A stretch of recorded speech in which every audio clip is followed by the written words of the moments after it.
Berlatar belakangkan pada seorang wanita yang saat ini sedang ditolong oleh seorang samurai karena dirinya dikejar-kejar oleh kelompok samurai lain yang berusaha untuk menghabisi mereka berdua. Wanita ini adalah yatim piatu yang memang sengaja ditolong karena rasa iba oleh seorang samurai bernama Manji. Namun sayangnya, Manji pun berhasil terkena beberapa sabetan pedang katana milik sosok samurai yang akan menyerangnya. Alhasil sepertinya Manji pun terluka parah dan seketika itu ia pun tumbang. Tersisa kini hanya gadis tersebut. Akhirnya gadis itu pun tak lama juga berhasil dihabisi oleh sosok pimpinan samurai ini, yang dimana kemudian secara ajaib Manji pun kembali dapat bangkit dan langsung membantai habis seluruh anggota samurai yang ada. Hal itu dikarenakan Manji terkenal sebagai samurai yang tidak bisa mati karena sebuah kutukan yang akan menjadikan Manji kembali hidup lagi setelah ia berhasil terbunuh.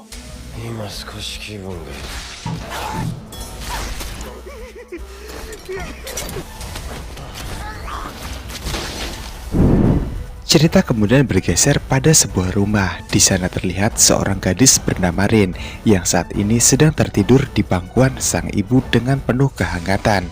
Yang kemudian setelah itu, kejadian mencekam pun terjadi di rumah Rin, sang ayah yang merupakan seorang guru di sebuah dojo milik keluarga.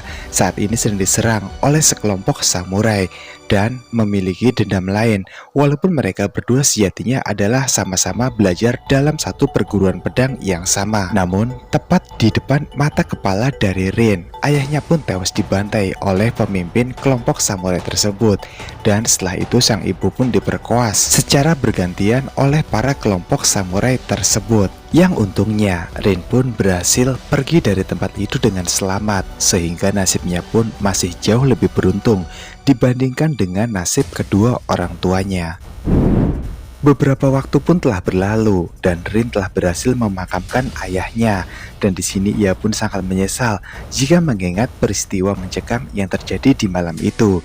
Lalu sewaktu Rin sedang berdoa, ia pun dihampiri oleh seorang nenek-nenek bernama Yoki Bokuni. Yoki Bokuni lalu bertanya pada Rin, makam siapakah yang sedang ia datangi sekarang?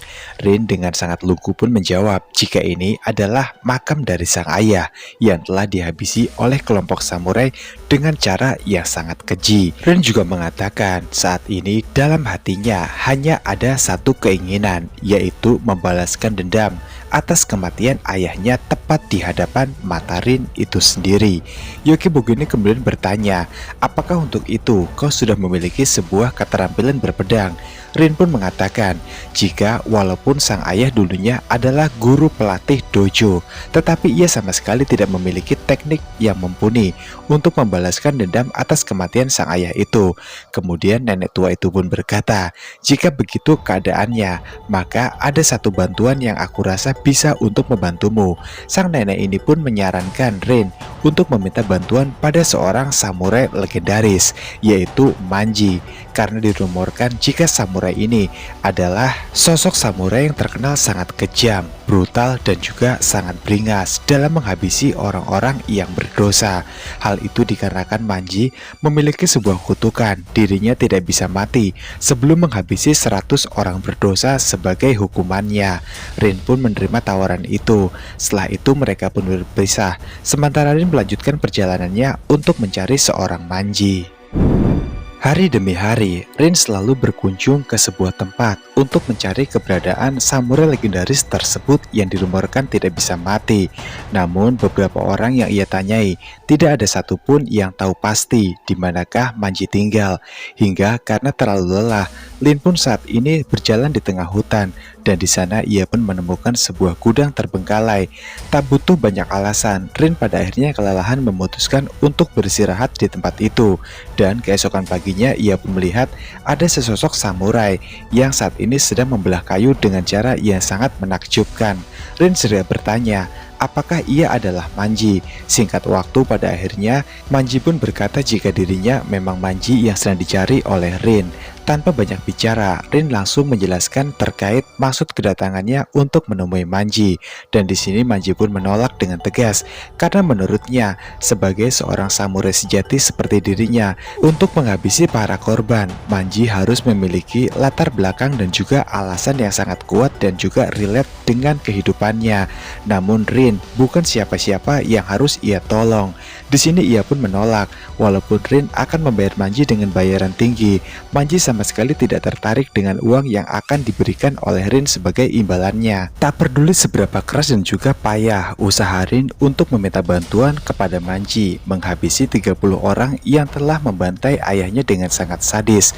Manji pun di sini tetap acuh dan cuek. Ia pun tidak menggubris apa yang diinginkan oleh Rin tersebut. Uang bukanlah segalanya untuk seorang samurai seperti Manji. Hal itu pun pada akhirnya memicu sebuah ide gila yang paling berani yang dilakukan oleh Rin di hadapan Manji. Ia segera membuka bajunya, rela menukar tubuhnya demi Manji mau menuruti kemauannya Rin untuk menghabisi para pendosa-pendosa yang telah menghabisi ayahnya. Tapi siapa sangka, alih-alih Manji mau menuruti permainan dari Rin, ia malah menolak mentah-mentah. Menurut Manji, itu adalah sebuah penghinaan untuk seorang samurai seperti Manji. Manji segera menampari dengan sangat keras. Rin yang putus asa dan penuh amarah, ia pun pergi meninggalkan Manji dan berniat untuk membalaskan dendamnya seorang diri. Walaupun ia tahu pasti dirinya juga akan mati di tangan para samurai-samurai tersebut. Pada suatu malam, Rin bertemu dengan salah satu samurai dari kelompok Itoryu bernama Habaki, dan Habaki adalah orang yang waktu itu menebas kepala dari sang ayah. Rin pun di sini datang dengan menyamar sebagai seorang gadis yang seolah mengagumi kekuatan dari Habaki. Namun dirasa jika penyamarannya telah terbongkar oleh Habaki, Rin pun segera mengeluarkan pedang katana miliknya, dan di sini dengan lantang ia pun berkata akan menuntut kematian dari sang ayahnya dengan cara menghabisi Habaki. Habaki pun hanya tersenyum mendengar ucapan itu karena ia tahu seberapa kekuatan yang dimiliki oleh Rin. Ternyata secara diam-diam, Manji pun mengikuti kemana Rin pergi dan ia muncul tepat di belakang Rin. Ia pun meminta pada Rin jika sebaiknya urusan Habaki serahkan saja padanya. Alhasil dua samurai ini pun akhirnya bertarung dengan sangat sengit. Namun sayangnya dalam pertarungannya kali ini Habaki berhasil untuk memotong kaki dari Manji. Mengira jika Manji pasti tidak akan pernah bisa untuk hidup lagi, Habaki perlahan berjalan mendekati Rin dan ia pun tanpa sengaja Rin berhasil membuka baju dari Habaki menggunakan shuriken yang ia lemparkan secara bertubi-tubi dalam waktu yang sama. Dari situlah Rin terkejut dengan dua sosok kepala wanita yang berada di pundak Habaki. Wanita yang pertama menurut penjelasan Habaki adalah istrinya sendiri yang tega berkhianat dengan berselingkuh. Alhasil ia pun menjadikannya seperti ini. Dan wanita yang satunya lagi ternyata adalah ibu dari Rin itu sendiri. Rin yang sudah terpojok oleh Habaki, ia pun tidak bisa berbuat apa-apa, sehingga Habaki pun melihat ada sebuah pedang katana kecil yang memang dibawa oleh Rin. Ia pun berkata jika Rin mau menghabisi dirinya sendiri, maka nantinya Habaki juga pasti akan ikut mati bersamanya dan akan hidup damai di neraka bersama dengan Rin. Rin yang tidak punya semangat hidup lagi karena tidak memiliki lagi kedua orang tuanya untuk hidup. Ia pun akhirnya menuruti perkataan dari Habaki.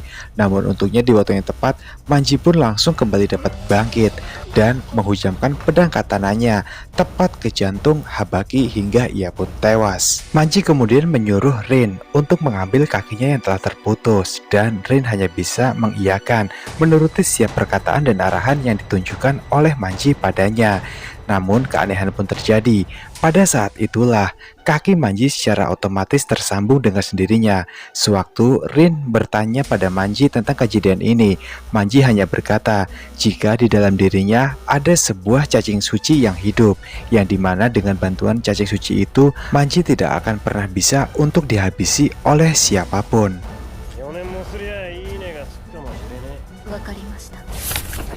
Keesokan harinya, Rin bersama dengan Manji pun berkunjung pada rumah seorang master. Master ini adalah seorang ahli pedang. Namun kini ia telah beralih profesi menjadi seorang seniman, dan dulunya ia adalah teman dekat dari ayah Rin yang telah tewas. Master menjawab beberapa pertanyaan dari Rin terkait kematian sang ayah dan siapakah sebenarnya yang membunuh. Jika selama ayahnya masih hidup, mereka berdua sangat berteman dengan baik. Namun, dari pertemanan tersebut, sang master pun beranggapan jika ayah Rin tidak pernah memiliki musuh siapapun karena orangnya sangat baik dan juga ramah. Tapi keanehan pun terjadi, kenapa ada sekelompok samurai yang tega dengan keji membantai kedua orang tua Rin tanpa belas kasihan. Sang master pun di sini curiga jika satu-satunya klan yang sangat berani adalah klan yang bernama Anotsu. Dan jika dilihat dari cerita Rin yang telah menceritakan kejadian berdarah di malam itu, sang master yakin jika klan Anotsu lah penyebab dari semua insiden ini. Hal itu pun membuat Rin pada akhirnya meminta bantuan dari sang master untuk membantunya melakukan sebuah misi balas dendam, karena Rin tahu jika kemampuan berpedang dari master ini sangat jauh di atas ayahnya sendiri. Tanpa mereka sadari, ada sosok yang menguping pembicaraan mereka semua dari atas pohon secara diam-diam. Lalu di sana terlihat jika Manji sangat tidak menyukai sosok master ini, yang dimana di mata Manji sosok sang master adalah orang yang paling munafik yang ia kenal semasa hidupnya. Hal itu lalu membuat Manji memutuskan untuk pergi dari tempat itu dan meminta Rin untuk ikut dengannya. Tapi Rin pun menolak. Ia lebih memilih untuk tinggal sementara waktu di rumah sang master, dan akhirnya mereka pun berpisah sejak saat itu. Malam harinya, saat Rin sedang tertidur di rumah sang master, tiba-tiba saja ia dikejutkan dengan sosok pengintip tadi, yang di sini ia mencoba untuk memperkause si Rin ini. Rin lalu terbangun dan ia sama sekali tidak bisa melawan karena memang teknik bermain pedang katananya sangatlah payah. Yang untungnya di waktu yang tepat, Manji yang sadar jika ada sesuatu yang tidak beres, ia segera untuk menolong Rin dan pertarungan pun dimulai. Ternyata samurai botak ini pun datang ke tempat ini bersama dengan komplotannya. Alhasil Manji pun tidak gentar sedikit pun. Pertarungan pun tetap berlangsung.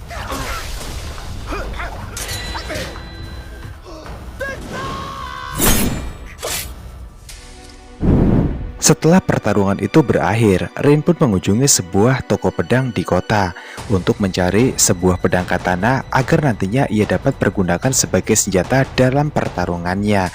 Di sana Rin pun ditawari beberapa alat, tapi tidak ada satu senjata pun yang cocok, hingga ia pun tertarik pada sebuah pedang katana. Dan sayangnya, sewaktu Rin bertanya harganya, pedang ini sudah di-booking atau dipesan oleh seseorang. Menurut pengakuan si penjual di toko pedang tersebut, tak lama beberapa kelompok pendekar pedang pun lalu datang ke tempat itu. Dan dikarenakan itu memang pedang pesanannya, pemilik toko pun segera mengambil pedang itu dari Rin dan segera membelikannya pada pendekar tersebut. Sosok pendekar berbaju biru adalah Magatsu. Kemudian Magatsu pun segera pergi dikarenakan tidak ada urusan lagi di sana. Rin pun berusaha sekeras mungkin untuk mengejarnya, dan ia pun memohon pada Magatsu agar menjual pedang itu pada Rin, dan Rin akan membayar dengan harga yang mahal. Tapi Agatsu pun menolak, dan ia pun berkata, jika aku bukanlah samurai, melainkan hanyalah seorang pendekar pedang biasa. Melihat jika Rin sangat menginginkan pedang katana tersebut yang dipegang oleh Agatsu, Agatsu memberikan sebuah tawaran jika beberapa waktu yang lalu ada sebuah tragedi kelam di sebuah dojo, yang dimana cerita itu adalah cerita dari ayah Rin dan juga sang ibu yang dibantai habis di malam mengerikan itu.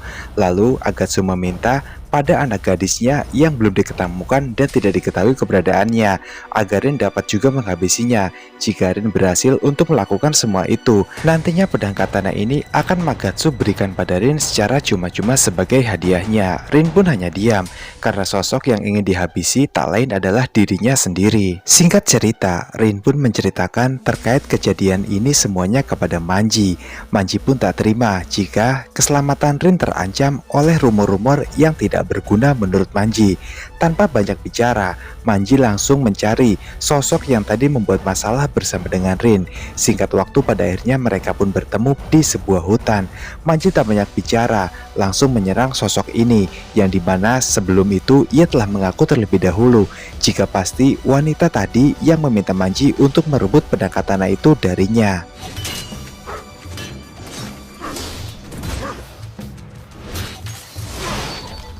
Sayangnya dalam pertarungan sengit mereka tersebut, Manji pun berhasil terkena oleh sebuah pedang katana, yang dimana pedang katana itu adalah pedang yang sangat diinginkan oleh Rin, yang kemudian setelah mengira jika Manji pasti tidak akan pernah selamat dari insiden barusan, Magatsu segera pergi meninggalkannya. Namun di lain sisi, setelah Magatsu menjauh, tiba-tiba saja sebuah cacing suci pun mulai beraksi di dalam tubuh Manji. Manji bermutasi, seketika itu juga luka-luka robek dalam tubuhnya pun perlahan mulai menghilang, yang kemudian keadaan pun berbalik. Manji segera menusuk Magatsu, sadar jika dirinya terluka sangat parah. Magatsu pun memilih untuk tidak melawan Manji, dan ia pun pergi berlari menyelamatkan dirinya. Dan pada akhirnya Manji pun berhasil memberikan pedang yang diinginkan oleh Rin kepada Rin. Rin menangis terharu atas tekad Manji yang begitu tulus untuk melindungi dirinya. Cerita kemudian memperlihatkan pada seorang gadis bernama Maki, yang dimana Maki adalah sosok dari pendekar pedang sejati. Namun dibalik itu semua, Maki memiliki sejarah hidup yang sangat kelam sekali, hingga nyaris membuat dirinya menjadi sangat depresi. Kemudian Maki pun menemui Manji di penginapannya, dan di sana Maki pun langsung meminta bantuan Manji untuk berlatih adu gesek pedang katana dengan irama balutan asmara yang membara. Di luar dugaan, Manji pun menuruti apa yang diminta oleh Maki. Segera mereka mencari sebuah lokasi untuk berlatih. Namun, sewaktu Maki dan juga Manji hendak segera memulai adu gesekan pedang katana mereka, Manji pun menyadari jika Maki menyembunyikan sebuah pedang katana kecil di balik tubuhnya. Seketika itu Manji pun sadar jika Maki adalah sosok mata-mata yang coba untuk mengintai dirinya. Merasa jika kedoknya telah terbongkar oleh Manji, Maki segera berusaha untuk membantai Manji saat itu juga. Alasannya adalah dikarenakan Manji yang telah menghabisi gurunya, yaitu Kagehisa Anotsu dari perguruan pedang Itoryu. Dan di sini juga Maki ingin membuktikan pada Manji jika sosok samurai terkuat adalah dirinya, bukanlah Manji. Dalam pertarungannya kali ini, entah Manji sengaja mengalah atau memang benar-benar berhasil dikalahkan. Maki pun berhasil memotong salah satu lengan Manji beserta dengan kakinya sekaligus dalam sebuah pertarungan yang sangat sengit. Hingga hal itu pun membuat Manji merasa bahagia sekali karena mengira jika ia pasti akan mati sebentar lagi. Namun, Manji pun masih bisa berdiri tegak, walaupun ia berdiri hanya menggunakan satu pedang katana sebagai penopang tubuhnya.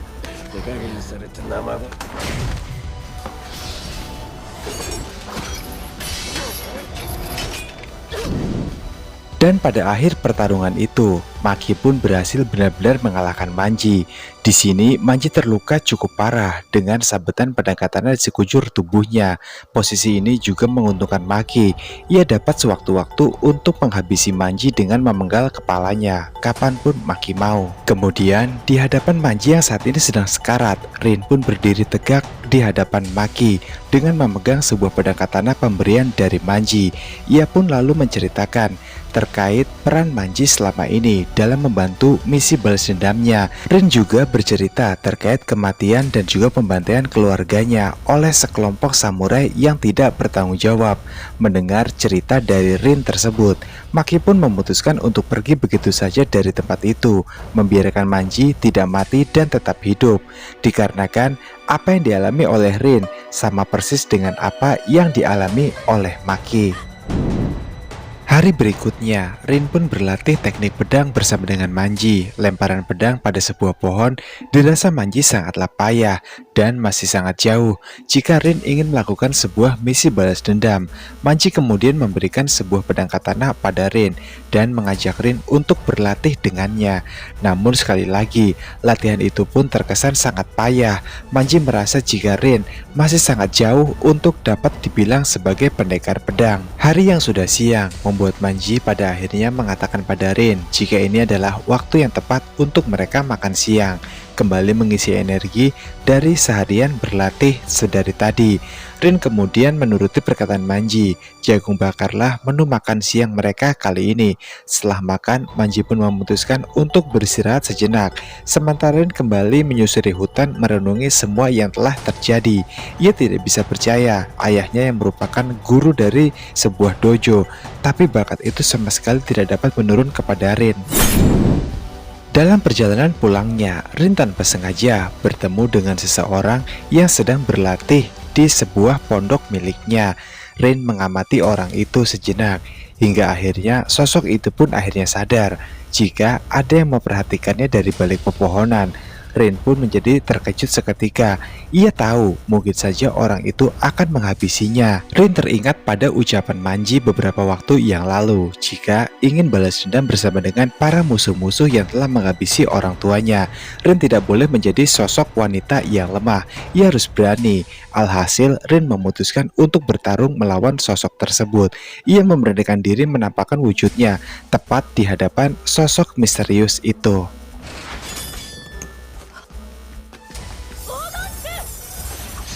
Namun sayangnya, sosok itu pun lebih kuat jauh daripada Rin. Rin bukanlah tandingannya. Rin yang sadar hal itu memutuskan untuk segera berlari dan pergi dari tempat itu.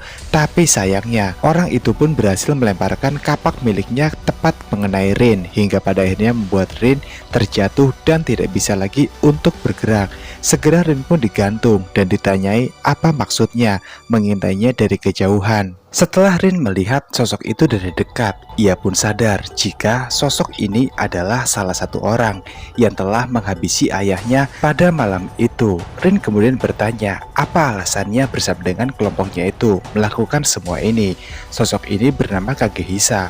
Kagehisa kemudian menjelaskan terkait kronologinya kepada Rin. Insiden berdarah di malam itu terjadi dikarenakan Kagehisa yang merupakan seorang pendekar pedang.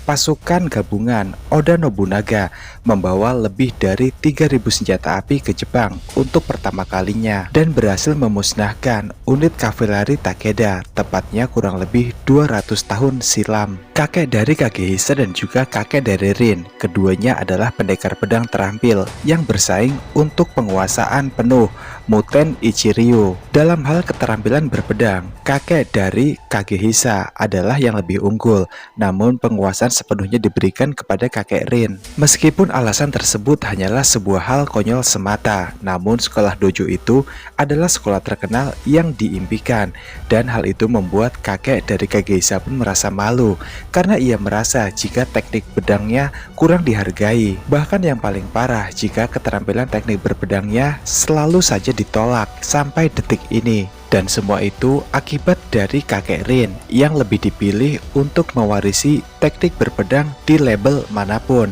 Itulah alasan mengapa Kagehisa bersama dengan kelompoknya nekat menghabisi ayah Rin di dojo itu, berharap jika dojo itu sudah tidak pernah ada lagi untuk selamanya. Dengan begitu secara otomatis Kagehisa yakin kakeknya akan tenang di alam sana karena semua dendam telah terbalaskan. Pada awalnya ayah Rin pun tidak berniat untuk dihabisi oleh Kagehisa, namun dikarenakan ayah Rin merasa dirinya paling kuat dan bersiap untuk menghabisi mereka semua, maka mau tak mau pembantaian di malam itu pun pada akhirnya terjadi. Kemudian Kagehisa berkata pada Rin jika sebaiknya tidak usah untuk membalaskan dendam, dikarenakan hal itu akan sia-sia saja, sebab Rin nantinya bisa tewas sewaktu-waktu terbunuh oleh para samurai yang ingin ia habisi. Kagehisa juga menegaskan semua dendam telah terbayarkan dengan lunas dan mereka dan kelompoknya berjanji tidak akan pernah mengganggu Rin. Rin bisa hidup bahagia dari sekarang. Setelah itu Kagehisa pun pergi, sementara Rin yang menangis sejadi-jadinya karena kembali mengingat sebuah tragedi mengerikan di malam itu, di mana Rin menyaksikan dengan mata kepalanya sendiri apa yang menimpa ayah dan juga sang ibu di malam itu. Sungguh sangat sakit dan sulit untuk Rin lupakan.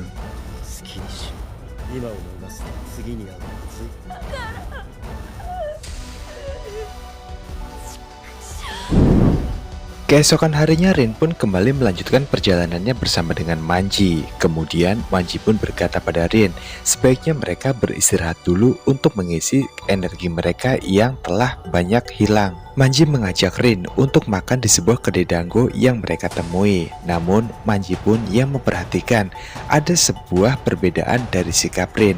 Rin terlihat sangat murung sekarang, tidak ceria seperti hari-hari biasanya yang tanpa Manji ketahui. Semua itu terjadi dikarenakan Rin teringat pada ucapan Kagehisa kemarin untuk tidak melanjutkan misi balas dendamnya. Lalu kemudian datang seorang samurai menghampiri Manji dengan penampilan yang sedikit aneh. Ia menggunakan sebuah penutup wajah dari keranjang kayu. Samurai aneh ini kemudian langsung duduk di dekat Manji. Terjadi sebuah obrolan kecil di antara mereka.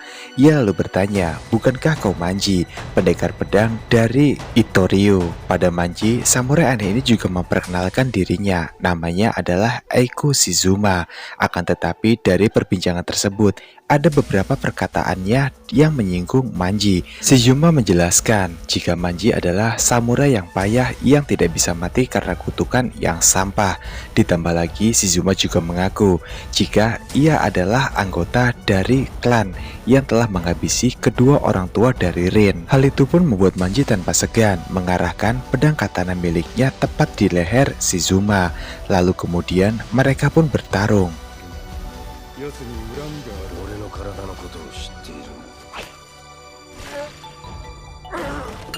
Singkat cerita, Manji pun berhasil menghabisi Shizuma. Namun, sebuah keajaiban pun terjadi. Shizuma kembali dapat bangkit. Tubuhnya yang penuh luka seketika itu langsung kembali bermutasi dan pulih seperti sedia kala. Shizuma mengaku pada Manji jika dirinya sama seperti Manji, hidup dengan rasa penuh penyesalan dalam sebuah kutukan yang tidak bisa mati. Dirinya juga banyak dipenuhi dengan cacing suci, cacing darah suci seperti yang ada di dalam tubuh Manji, dan ia saat ini telah hidup kurang lebih sekitar 200 tahun lamanya. Dan setelah menjelaskan semua fakta terkait tentang dirinya kepada Manji, Shizuma segera pergi meninggalkan Manji yang tanpa Manji sadari jika pedang yang ia gunakan untuk menusuk Manji tadi telah dilumuri sebuah racun hasil ciptaannya sendiri, sehingga semua cacing darah suci dalam tubuh Manji telah mati semuanya dan Manji tidak bisa lagi untuk beregenerasi. Malam harinya di sebuah penginapan yang mereka sewa, Manji pun berteriak sangat kesakitan sekali. Faktanya seluruh tubuhnya pun saat ini penuh dengan luka-luka hasil dari pertarungan sebelumnya. Semua luka-luka itu yang tadinya tertutup rapat kini kembali terbuka, dan faktanya memang benar jika racun yang diselipkan oleh Shizuma dalam pedangnya tadi benar-benar bereaksi untuk menghabisi semua cacing darah suci di dalam tubuh Manji. Rin pun hanya bisa menangis menyaksikan pemandangan tersebut. Lalu ia pun mengeluarkan beberapa obat rahasia dari turunan leluhurnya. Langsung ia berikan pada Manji. Dirasa jika cara itu belumlah efektif untuk menyembuhkan Manji, Rin kemudian keluar untuk mencari dokter, berharap jika Manji dapat terselamatkan.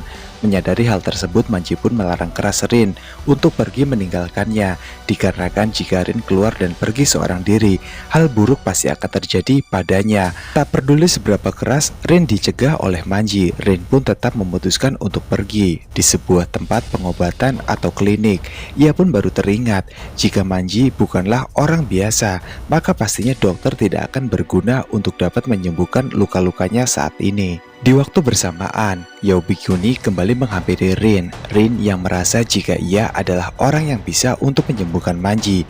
Segera Rin menggendong Yaobikuni, berlari secepat mungkin menuju ke penginapan mereka. Kembali ke penginapan, ternyata semua luka-luka Manji saat ini telah kembali pulih seperti sedia kala. Ia juga tak menyangka obat yang diberikan oleh Rin tadi sepenuhnya bekerja dengan sangat baik dan juga efektif. Di waktu yang sama, Manji mendengar beberapa langkah kaki yang mendekat ke arahnya. Manji mengira jika itu adalah Rin yang telah kembali dengan membawa seorang dokter. Namun ketika Manji memanggil Rin, tidak ada suara yang menyahut. Ia pun merasa curiga jika ini pasti ada yang tidak beres. Pedang katananya pun segera ia ambil, dan setelah pintu dibuka, hanya baju Rin lah yang menancap di sebuah pedang katana yang berhasil ditemukan oleh Manji. Manji pun segera sadar jika ada sesuatu yang tidak beres pastinya. Cerita pun kembali berpindah ke pondok milik Manji. Di sana, Yobikuni pun berlari dan masuk ke dalam pondok tersebut. Di sana juga ternyata ada Rin yang sudah diikat oleh Shizuma. Rin pun seketika itu baru sadar jika ternyata Yobikuni bekerja sama bersama dengan Shizuma untuk menjebaknya dan membawanya kemari. Semua itu dikarenakan cucu dari Yobikuni telah diambil oleh Shizuma, dan jika Yobikuni menolak apa yang dikatakan perintahnya oleh Shizuma, maka cucunya itu pasti akan langsung dihabisi. Yobikuni meminta maaf atas hal ini kepada Rin. Setelah berhasil melakukan tugasnya dengan sangat baik, Shizuma menyuruh Yobikuni untuk pergi membawa cucunya dari tempat ini. Kemudian ia pun berkata pada Rin, jika sebenarnya maksud dan tujuan Shizuma menculik Rin adalah ia ingin menjadikan Rin abadi seperti dirinya dan tidak bisa mati walaupun beberapa kali dibantai. Dengan begitu nantinya Rin pasti akan dengan mudah membalaskan dendamnya pada kelompok samurai yang telah menghabisi orang tuanya. Kemudian setelah itu Shizuma pun keluar dari pondok tersebut, meninggalkan Rin seorang diri di sana. Yang rupanya setelah ia kembali, Rin pun baru sadar jika ia telah menghabisi Yobikuni bersama dengan cucunya sekaligus. Alasannya adalah Shizuma sudah sangat muak pada Yobikuni karena Yobikuni yang telah membuat dirinya abadi, hidup selama ratusan tahun dan tidak bisa mati sampai sekarang. Dengan menghabisi Yobikuni, maka semua kutukan ini akan segera berakhir. Shizuma kemudian mendekati Rin dengan menggunakan sebuah pedang katana kecil miliknya. Lidah Rin pun ia lukai, lalu kemudian ia juga melukai tangannya sendiri, lalu meminta Rin untuk segera meminum darahnya. Luka dari Rin dengan campuran darahnya tersebut nantinya akan membuat cacing suci akan juga dapat cepat masuk ke dalam tubuh Rin, sehingga ia akan menjadi pendekar pedang wanita yang tidak akan bisa mati selama belum bisa menghabisi 100 orang jahat seperti dirinya dan juga Manji. Kemudian Manji pun tiba di tempat itu, dan di sini Rin pun menangis, menceritakan semua kejadian mengerikan ini kepada Manji. Shizuma telah menghabisi seorang nenek-nenek bersama dengan cucunya. Manji lalu berkata jika sang nenek telah tewas, namun cucunya masih hidup. Rin pun diminta oleh Manji untuk langsung menyelamatkan cucunya. Setelah Rin pergi, Manji pun bertarung habis-habisan bersama dengan Shizuma. Dua samurai yang tidak bisa mati bertarung dengan satu sama lain, berharap jika dalam pertarungan sengit ini ada yang mati di antara mereka.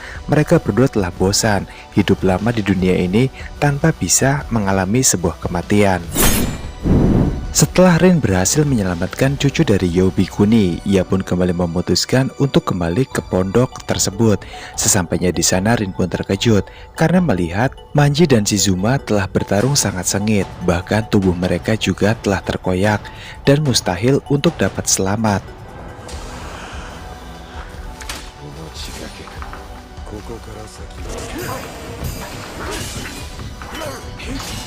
Namun pada akhir pertarungan tersebut, Manji yang melompat ke atas pohon dan bersembunyi di sana, ia pun berhasil menghabisi Shizuma menggunakan pedang katana miliknya. Kemudian Manji pun bertanya pada Shizuma di detik-detik akhir hayatnya, kenapa ia tidak menghindar tadi, dan ia malah memilih untuk diam saja. Shizuma pun dengan tersenyum berkata, aku telah bosan hidup ratusan tahun selama ini, dan kematian hanya satu-satunya yang sangat aku impikan. Shizuma juga berpesan pada Rin jika ia pasti akan bisa membalaskan dendam kedua orang tuanya, dikarenakan saat ini Shizuma telah mewariskan seluruh cacing suci miliknya kepada tubuh Rin. Cerita kemudian berpindah pada sebuah festival bernama Kawakami Araya. Di sana terlihat Rin sedang menikmati meriahnya festival tersebut bersama dengan seorang bocah laki-laki bernama Renzo. Di sisi lainnya, Manji pun saat ini sedang berdiri tepat di sebelah seseorang yang berjualan topeng di tempat itu. Pedagang topeng tersebut kemudian meminjam sebuah pedang katana yang saat ini sedang dipegang oleh Manji untuk mengekir topengnya, yang dimana seorang bocah yang akan membelinya sangat tidak puas karena tidak ada ukiran dan corak indah di balik topeng tersebut. Manji segera memberikan pinjam pedang katana miliknya itu, dan pedagang itu segera mengukir topeng tersebut. Tak lupa untuk menambah kesan estetik pada topeng itu, ia juga menambahkan warna merah tepat di atas topengnya, yang dimana warna itu dihasilkan dari darahnya sendiri. Dirasa jika semua pekerjaannya telah selesai, Manji pun segera kembali meminta pedang katananya yang tadi dipinjam oleh si pedagang tersebut. Namun alih-alih memberikan pedang katana milik Manji, pedagang ini pun sengaja menggunakan pedang katana milik Manji dengan maksud untuk mengajak Manji berduel ala samurai sejati. Yang untungnya di waktu yang tepat, Renzo pun datang dan memanggilnya untuk menuju ke sebuah tempat yang ternyata pedagang topeng ini adalah ayah dari Renzo. Hari berikutnya, Renzo pun bermaksud untuk mengajak Rin main ke rumahnya. Hitung-hitung memperkenalkan Rin kepada sang ayah. Rin sangat senang mendengar undangan dari Renzo tersebut. Singkatnya, mereka pun telah tiba di rumah Renzo. Kemudian Renzo pun memanggil ayahnya untuk diperkenalkan kepada Rin. Melihat wajah dari ayah Renzo untuk pertama kalinya, Rin pun langsung tersadar jika ayah Renzo adalah salah satu orang dari kelompok yang telah menghabisi ayahnya di malam itu. Kemudian sang ayah pun menyuruh Renzo untuk pergi karena ada beberapa hal yang ingin dibicarakan bersama dengan Rin. Renzo pun segera menuruti perintah dari ayahnya itu. Kemudian di sini setelah Renzo pergi, Rin pun langsung menanyai hal itu. Dengan tersenyum tanpa rasa berdosa, ayah Renzo pun mengakui semua kebenaran tersebut. Tak hanya itu, di hadapan Rin, ayah Renzo juga mengakui jika orang yang telah memperkuasa ibunya pada saat itu adalah dirinya sendiri tanpa terkecuali. Sehingga hal itu pun membuat Rin menjadi sangat kesal. Ia pun berniat untuk menghabisi ayah Renzo saat ini juga dengan tangannya, membalaskan kematian dari sang ayah yang telah ia habisi secara brutal. Namun tentunya ayah Renzo bukanlah tandingan yang sebanding untuk Rin. Dengan sangat mudah Rin pun berhasil ia kalahkan.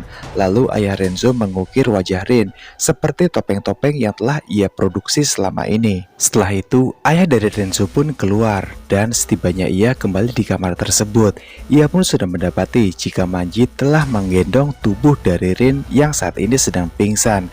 Melihat hal tersebut, Manji pun tak tinggal diam. Ia pun segera memutuskan untuk melakukan sebuah pertarungan duel epik antara samurai bersama dengan ayah Rin yang beberapa hari lalu telah tertunda karena kedatangan dari Renzo.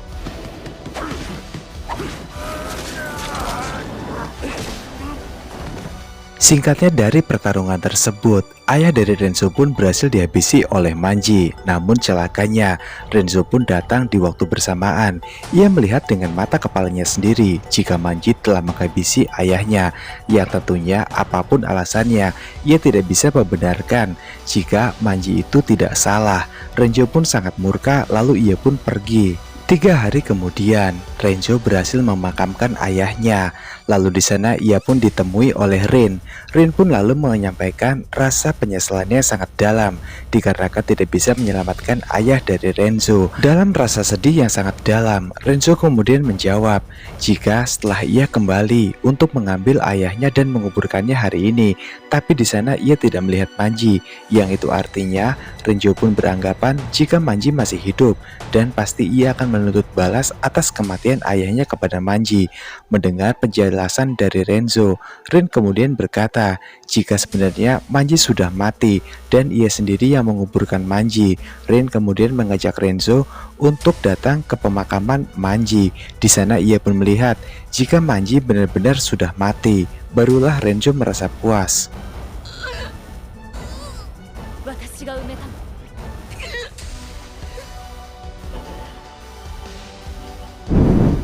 Sewaktu sedang duduk di pinggir sungai, Rin pun dihampiri oleh seekor anjing, yang dimana anjing itu sepertinya ingin sekali ikut dan terus bersama Rin selamanya. Rin yang peka dan paham atas hal itu, ia pun memutuskan untuk mengadopsi si anjing itu. Kemudian di perguruan pedang Itario, di sana ada Makoto yang melihat jika Magatsu datang seorang diri dengan cara berjalan kaki tanpa ada yang menjemputnya. Namun di waktu bersamaan ada sosok aneh yang muncul dari dalam Itario. Kemudian ia pun saat berpapasan dengan Magatsu seakan melirik tajam dan memberikan sebuah isyarat ancaman. Makoto menjelaskan pada Magatsu, orang itu adalah Habaki Kagimura, merupakan seorang anggota dari Bansu. Sadar akan hal tersebut, Magatsu segera menemui ketua mereka untuk menanyai hal tersebut. Dan setelah Magatsu bertemu dengan pimpinan mereka, yaitu Kagehisa Anotsu, Anotsu kemudian berkata jika Fusano dan juga Morozomi telah ia panggil dari Shinagawa untuk menjadi kepala perguruan sementara waktu, karena nantinya selama 1 bulan dari sekarang Itoryu akan secara resmi menjadi perguruan di bawah Bakufu. Dan ternyata dua sosok yang tadi disebutkan oleh Anotsu itu saat ini sudah mati tewas dibantai oleh kelompok elit rahasia bernama Mugai Ryu, yaitu yang wanita bernama Hyakuni dan pria berkepala pelontos ini adalah Keiichi. Yang ternyata para pembunuh bayaran elit ini memang sengaja disewa kehadirannya dari seorang yang sudah familiar, yaitu Habaki Kagimura, dikarenakan Habaki yang sangat ingin satu persatu dari anggota Itoryu dihabisi semuanya tanpa tersisa termasuk Anotsu. Magatsu pun di sini kembali berkata pada Anotsu dengan nada yang sedikit tegas. Ia ingin berhenti dan keluar dari Itoryu. Hal itu dikarenakan Magatsu yang sudah tidak tahan lagi dan kecewa. Sebab 1 bulan dari sekarang, kelompok Bansu akan mengambil alih Itoryu mereka di bawah kepemimpinan dari Bansu itu sendiri. Alasan dari Magatsu dikarenakan ia tidak rela jika ia harus bekerja dengan samurai. Ternyata Magatsu setelah keluar dari Itoryu, ia pun mendatangi sebuah tempat hiburan. Di sana seorang wanita penghibur yang sudah lama dikenal oleh Magatsu bernama Ren langsung diceritakan terkait apa yang sedang terjadi. Magatsu berkata pada Ren jika ia saat ini sudah berhenti dan tidak terlibat lagi dengan urusan dari Itoryu. Ren pun menyayangkan hal tersebut, meminta Magatsu agar sebaiknya merubah pikirannya tersebut. Tapi Magatsu pun tetap enggan, dan mendengar hal itu Ren pun menjadi sangat senang. Ia pun berkata akan setia dan menemani Magatsu selama Magatsu selalu ada di dekatnya. Namun Magatsu pun menolak dikarenakan ia tahu jika Ren masih dianggap seperti adiknya sendiri. Magatsu sama sekali tidak memiliki perasaan apapun selain perasaan melindungi terhadap Ren. Dan setelah itu Magatsu pun segera pergi melanjutkan perjalanannya, walaupun ia sendiri tidak tahu akan pergi kemana. Ren pun di sini sangat sedih melepas kepergian dari Magatsu. Namun Magatsu pun menjawab, "Aku akan kembali lagi nanti, kau tidak usah terlalu khawatir." Ren menjadi sangat senang dengan perkataan Magatsu. Ren kemudian memberikan kanjasi miliknya pada Magatsu sebagai kenang-kenangan agar Magatsu selalu ingat pada Ren dimanapun ia berada. Tak lama setelah itu, ada seorang tamu yang juga ingin ditemani bersama dengan Ren. Ren pun segera melakukan pekerjaannya. Namun entah apa penyebabnya, tamu itu pun malah menghabisi nyawa Ren dengan sangat kejam. Sosok dari pria kejam ini adalah anggota pembunuh elit dari kelompok rahasia, yaitu kelompok Mugai Ryu. Ternyata ia bernama Shira. Sekaligus dari seluruh anggota Mugai Ryu, Shira adalah satu-satunya anggota yang sangat memiliki jiwa brutal dan juga psikopat. Sore harinya, saat mengobrol bersama, Manji pun berkata pada Rin jika Rin harus menyalakan api, sementara Manji yang akan pergi sebentar untuk membeli jagung di sekitaran sini. Mereka berdua pun melakukan tugas mereka masing-masing. Segera Rin pun menuju ke dapur setelah Manji pergi. Akan tetapi sewaktu Rin sedang mengambil kayu bakar untuk ia membuat api, tiba-tiba saja ada seorang pendekar pedang gila yang langsung menerobos masuk ke dalam pondoknya. Sosok itu tak lain adalah Shira. Shira lalu bertanya pada Rin, di manakah keberadaan Manji sekarang? Akan tetapi Rin yang terlalu takut melihat sikap dan juga wajah dari Shira yang sangat menyeramkan. Ia pun hanya terdiam sambil menahan rasa takutnya itu. Hal itu membuat Shira menjadi sangat marah pada Rin. Segera Rin pun dihajar oleh Shira. Namun beruntungnya sebelum Rin benar-benar dihabisi oleh Shira, Manji pun datang tepat waktu tepat di belakang Shira. Singkat cerita, pada akhirnya dari obrolan mereka kali ini, Manji pun sekarang paham apa keinginan Shira darinya, yang ternyata mereka memiliki musuh yang sama, yaitu Anotsu. Mereka bertiga pun akhirnya sepakat untuk bekerja sama. Shira bersama dengan kelompoknya nantinya akan bergabung bersama dengan Manji. Hari berikutnya, Manji bersama dengan Rin pun saat ini sedang berdiskusi bersama dengan seluruh anggota dari kelompok Mugai Ryu. Mereka semua satu visi misi yang sama dan sekarang sedang mencari sebuah siasat jitu untuk dapat menyergap dan menghabisi seluruh anggota Itaryu. Kemudian Rin pun teringat kepada ucapan samurai Shizuma. Shizuma sebelum meninggal berkata pada Rin, jika nantinya Asano akan tiba dan berkunjung pergi ke sebuah tempat yang bernama Kaga. Di sana Asano akan meminta pengakuan sekaligus bantuan pada seluruh samurai yang ada di sana dari ancaman serangan orang-orang yang tidak menyukai perguruan pedang Itoryu miliknya, seperti Manji, Rin, dan juga para sekolah pedang yang ingin berusaha meruntuhkan kekuasaan Itoryu. Sementara itu cerita pun berpindah ke sebuah puskesmas atau pusat kesenangan mas-mas. Di sana Magatsu pun sudah mengetahui Ren telah dihabisi oleh seorang pelanggan. Menurut cerita dari sahabatnya, sosok itu adalah sosok pendekar pedang, entah pendekar pedang ataupun samurai. Namun yang jelas, ia adalah orang yang sangat kuat. Magatsu pun bertekad dan bersumpah akan membalas kematian Ren kepada orang itu, yang tak lain adalah anggota dari Mugai Ryu, yaitu Shira. Cerita pun kembali kepada Rin, Manji, dan juga Shira yang saat ini sedang berada dalam satu penginapan yang sama. Di sana mereka pun berasumsi jika Anotsu pasti akan melewati jalan ini karena satu-satunya akses jalan di Edo adalah jalan yang mereka tinggali sekarang. Yang kemudian Rin menyampaikan pendapatnya jika masih ada jalan alternatif yang lain, yang dimana tempat itu adalah tempat terpencil sebuah desa, dan nantinya di sana mereka harus melewati sebuah pos penjagaan yang sangat rumit dan juga tentunya sangat ketat sebelum akhirnya tiba di Kaga, yaitu bernama Gerbang Kobotoke. Kemudian untuk antisipasi, Rin menemui seorang penjaga kedai yang dimana ia pun bermaksud bertanya terkait dengan cara untuk melewati dengan mudah memasuki gerbang Kobotoke. Penjaga ini pun menjelaskan pada Rin, gerbang Kobotoke bukanlah gerbang yang mudah untuk diakses oleh sembarangan orang. Dan jika Rin tetap nekat untuk melakukannya, pasti semuanya akan sia-sia dan akan berakhir tragis.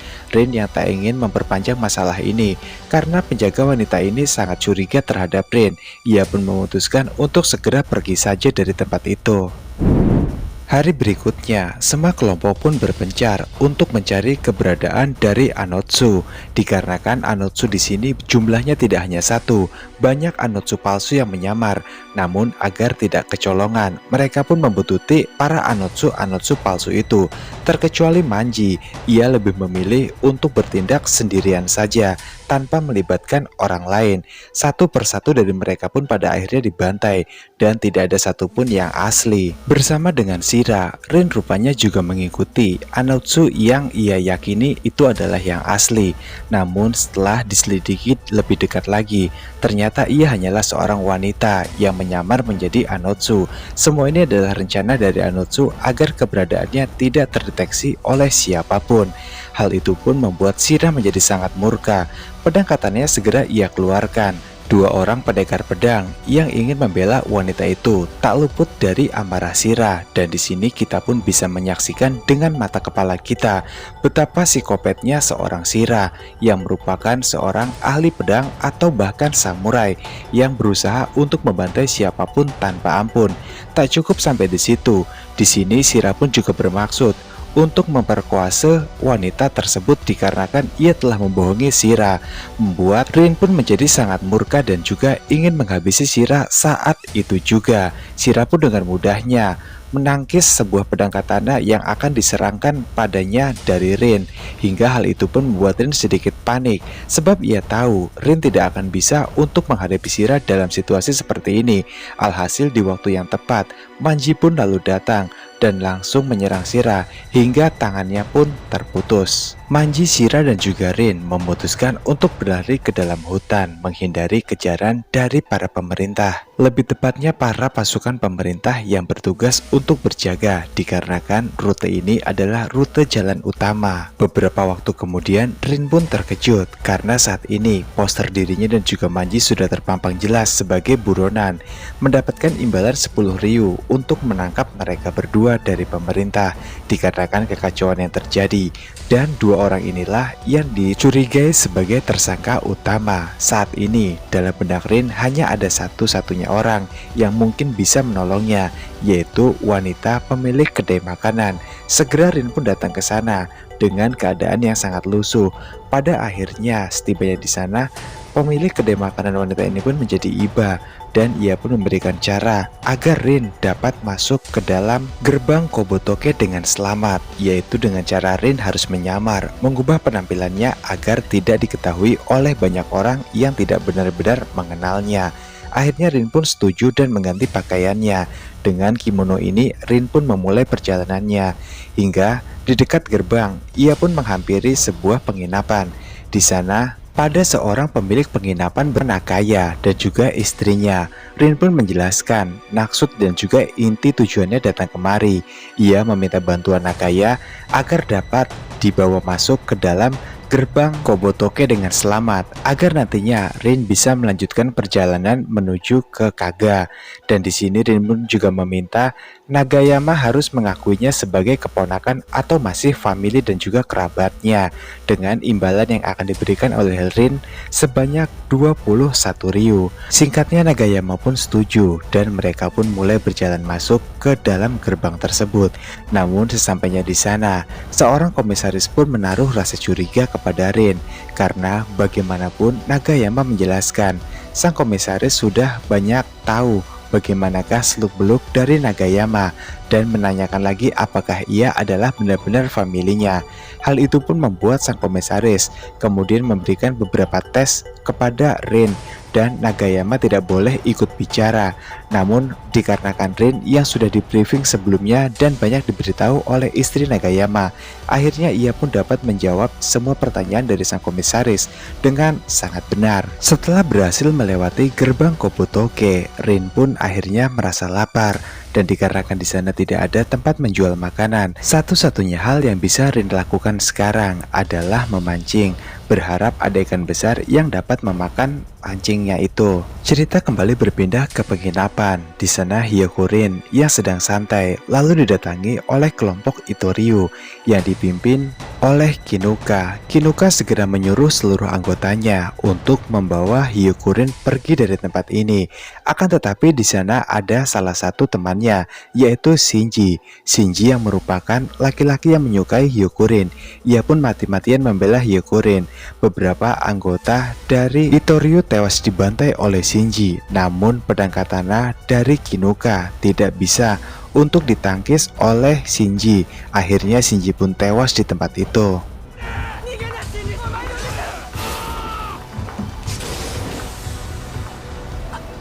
Hyukuni lalu dibawa oleh Kinuka dan juga para kelompoknya di sebuah tempat. Di sana ia pun diinterogasi terkait sosok bernama Akagi, di manakah tempat ia berada saat ini. Hyukuni kemudian berkata pada Kinuka, sosok itu sebenarnya sudah lama dan pernah bertemu dengannya. Namun Kinuka yang tidak sadar saja. Dan sebentar lagi, Kinuka pasti akan dihabisi oleh Akagi beserta dengan para kelompoknya. Mendengar hal tersebut, Kinuka pun menjadi sangat marah. Ia bersama dengan para anggotanya pun segera untuk memperkosa Hyukuni. Ternyata di luar tempat tersebut, Genichi pun sudah datang dengan maksud untuk menyelamatkan Hyukuni.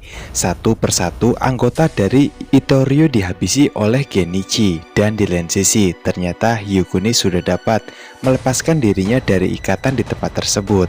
Hingga ia pun melakukan ini kepada salah satu anggota Itoryu yang tersisa.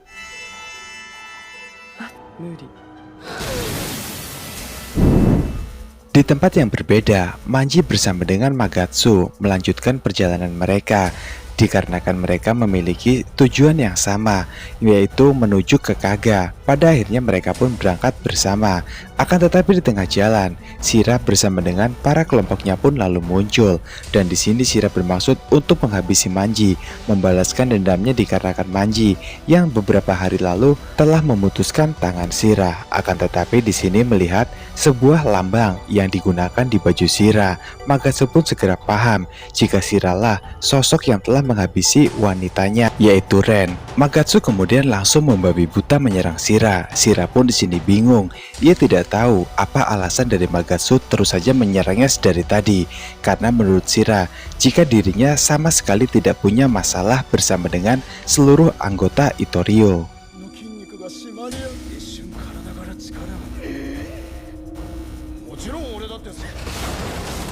Kemudian Magatsu pun langsung berkata pada Shira jika dirinya lah yang telah menghabisi wanita yang ada di tempat hiburan. Itu adalah wanita yang sangat disukai oleh Magatsu sebenarnya. Shira pun lalu paham dari sini kenapa Magatsu dari tadi ingin sekali untuk membantainya. Yang kemudian Shira pun langsung menceritakan saat ia mulai menghabisi Ren dengan sangat perlahan. Mendengar penjelasan itu, Magatsu tidak kuat lagi. Segera ia membawa Shira menuju ke tebing jurang yang sangat curam. Sesampainya di sana, Shira pun langsung dilemparkan oleh Magatsu ke dalam jurang tersebut.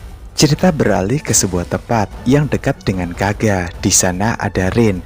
Rin saat ini sedang pingsan karena kehausan. Lalu ada sosok yang menghampirin. Samar-samar Rin pun melihat sosok itu dengan kebaikannya memberikan air kepada Rin untuk ia minum.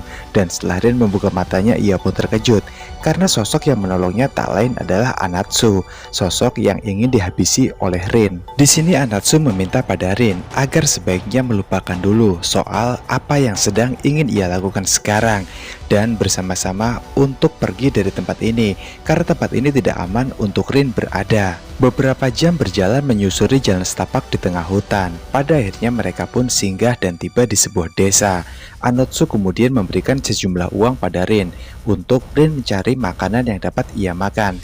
Sementara Anotsu akan meninggalkan Rin dikarenakan ada sebuah urusan yang harus segera ia selesaikan di desa ini. Lalu kemudian Anotsu pun berjalan menuju ke sebuah rumah. Ternyata setelah pintu dibuka, di sana ada seorang wanita yang tak lain adalah Maki. Dan di sini sepertinya Maki pun sudah menunggu kedatangan dari Anotsu. Melihat kedua lengan Maki yang diperban dan terluka cukup parah sepertinya, Anotsu pun di sini khawatir lalu bertanya pada Maki, apakah yang sudah terjadi selama ia tidak bertemu dengan Anotsu. Maki pun hanya bisa menangis dan berkata, aku sudah gagal, baik hidup ataupun mati. Mungkin lebih baik aku mati saja. Anotsu menguatkan Maki di sini jika semuanya masih baik-baik saja dan tidak ada yang gagal.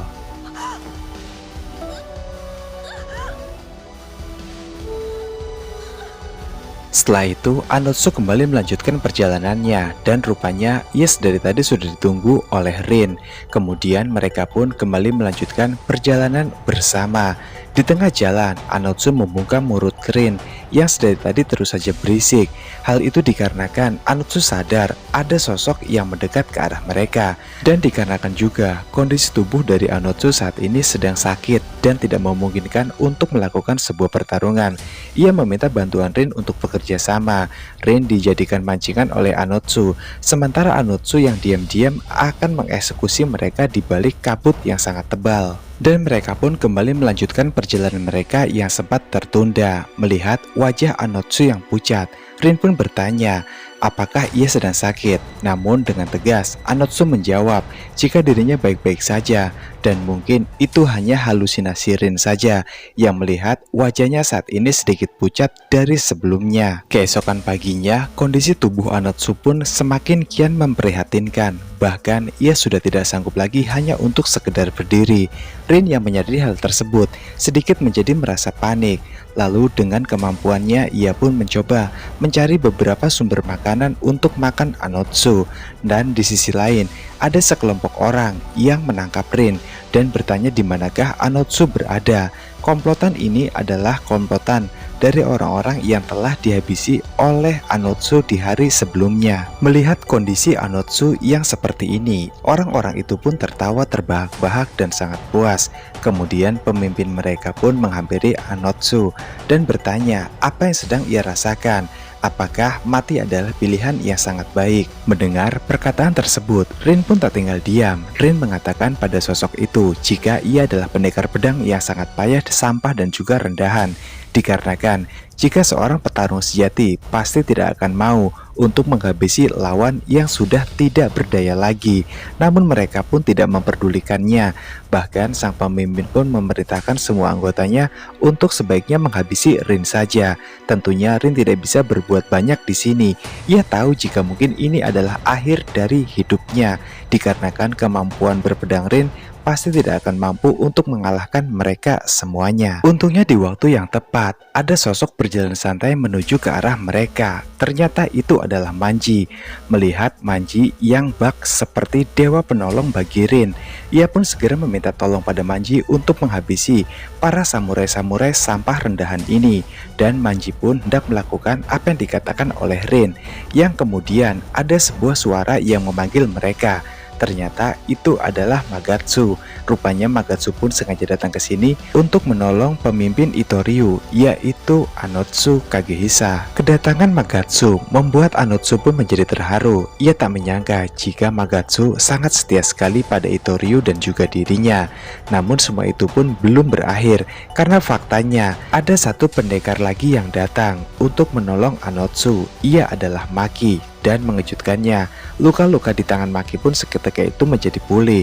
Singkat waktu pada akhirnya, Magatsu pun bersama dengan yang lainnya bersiap untuk melawan para bandit-bandit ini. Dan pada akhirnya, tidak ada satupun dari mereka yang berhasil selamat dan pergi hidup-hidup dari tempat ini, karena berhasil dikalahkan oleh Manji dan juga yang lainnya.